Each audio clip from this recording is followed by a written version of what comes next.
I am sad to report that Cartoonist Kayfabe purveyor Ed Piskor is officially dead. He has had it confirmed by family on the internet today. It's been a tragic story ever since information came out about him last week, where a couple of young female artists accused him of misconduct.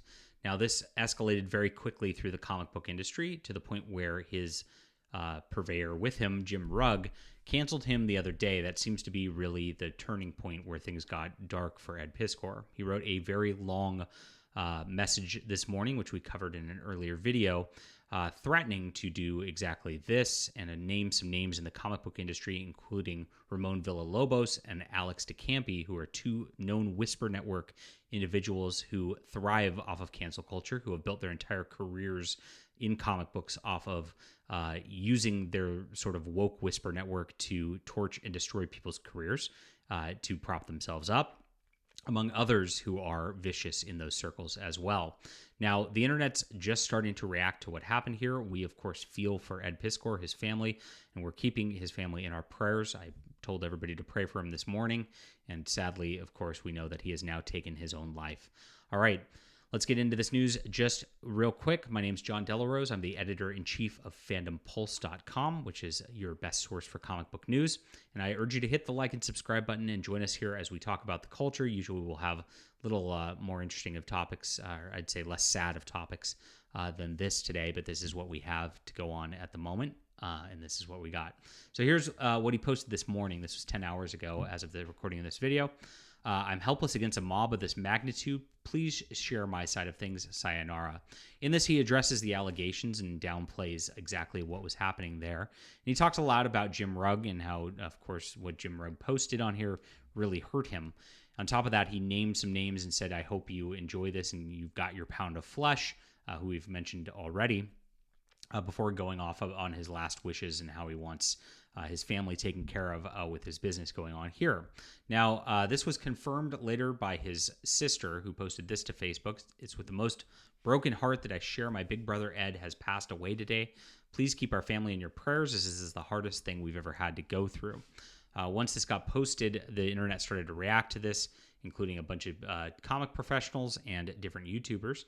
Here's what that umbrella guy says right here. EVS posted that comic pro Ed Piskor is dead. He posted a 5-page suicide note yesterday and disappeared. He was canceled recently for allegations. It says were taken out of context. His friends ditched him. His career was ruined, and now it's being reported that he's dead.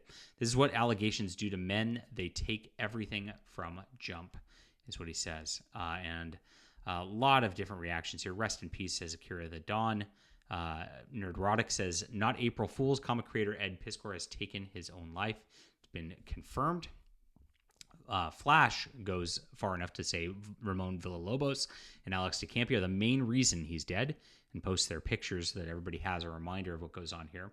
Interesting enough, J. Scott Campbell says, extremely disturbed and saddened to hear about the untimely passing of comic book artist and YouTuber Ed Piskor. I hope there's real lessons learned from everyone involved in this entire episode. Now, J. Scott Campbell attempted to cancel me a couple years ago after I reported on him disavowing Comicsgate. And, of course, he went off and called everybody a hate group and tried to, of course, get his audience piling on for this very, very same thing. So I hope I get an apology about that, Mr. Scott Campbell, at this point, because, maybe you've learned something about just not allowing politics to permeate into this sphere and try to do this to these people. But I kind of get the feeling that this applies to some people and not to others, that some people are more equal than others in these situations, as is always the case with the comic book industry. The comic book industry is a vicious, nasty place. It is controlled by a Whisper Network, and they have very tight control over it. They basically say who gets hired at Marvel or DC or not. Very few people can get past that and have name recognition to a spot where they can get around these people. And we know it goes all the way down the chain to IDW, Fantagraphics, all these people, whether they are part of the indie comics establishment or part of Marvel and DC proper. This is a very small group here, and there is way too much clout and power play going on. It's vicious, and it's a culture of fear that exists everywhere, that if you step out of line even once, you're going to get your job removed. I've had industry insiders talking to me recently about the X-Men offices, and that the politics there is so toxic. There's people even involved in it that are uncomfortable with how things are going and what direction they're going with this new relaunch that's going on in July. And yet they're afraid to actually talk out about it in person. They talk to me anonymously. They tell me not to say anything about who they are, because even if they were known that they were talking to me, of course, they would get canceled and have their careers ruined in comics. This is the level of craziness where things are at, and it needs to change drastically. It's obvious that that's the case. We would love to see that change. And of course, independence and decentralization is the only way. We appreciate everybody being here. And look, if you are going through some dark times or anything like that, my friends, just know that there's always hope out there. There's people to listen. There's people who will care about you. Don't do something like this. The world needs you, and there is always something to live for. And I hope that you find peace yourself, and I hope that Ed's family finds peace here today. Let's give them our prayers. Leave a comment down below with what you think about this. Hit that like and subscribe button. We'll be back soon.